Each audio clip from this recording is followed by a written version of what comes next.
আনুষ্ঠানিকভাবে শুরু না হলেও কোরবানির পশু আসতে শুরু করেছে রাজধানীর অস্থায়ী হাটগুলোতে।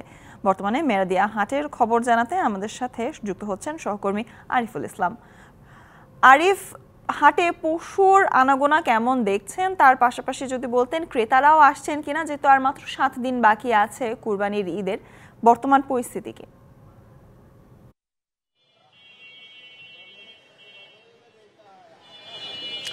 সুলতানা, শুরুতে জানিয়ে রাখি যে এবার কিন্তু ইজারা দেওয়া হয়েছে মোট 5 দিন, মানে সেক্ষেত্রে 13ই জুন থেকে আনুষ্ঠানিকতা শুরু হবে এই হাটের কার্যক্রম। এই ক্ষেত্রে রাজধানী ঢাকা উত্তর সিটি এমনকি দক্ষিণ সিটি কর্পোরেশনের প্রতিটা অস্থায়ী হাটে কিন্তু গরু ভরে গেছে বলা যায়।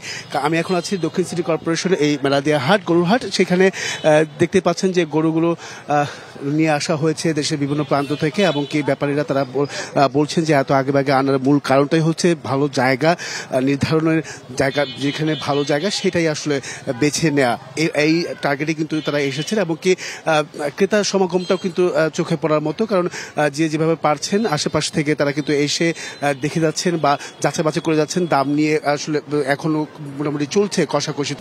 নগদে 500 টাকা বা তার বেশি পেমেন্টে পেতে পারেন ঢাকায় জমিসহ 20 কোটি টাকার পুরস্কার।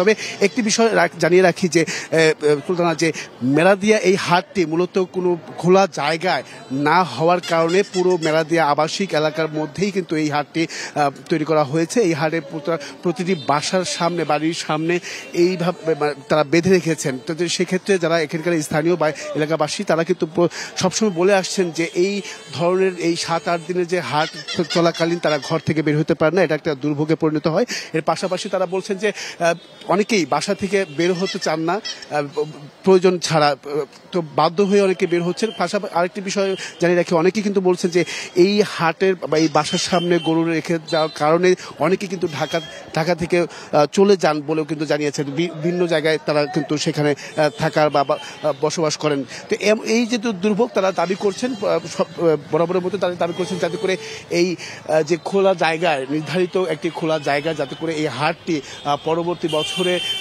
উদ্যোগ নেওয়া হয়, সেই বিষয়টা যাতে করে সংশ্লিষ্ট যারা আছেন তারা একটু নজর দিবেন, এমনটাই কিন্তু প্রত্যাশা করছেন এখানকার বাসিন্দারা। তো এই ছিল এখান থেকে সবশেষ। সুলতানা, কুরবানির হাটের প্রস্তুতি সম্পর্কে জানাচ্ছিলেন সহকর্মী আরিফুল ইসলাম।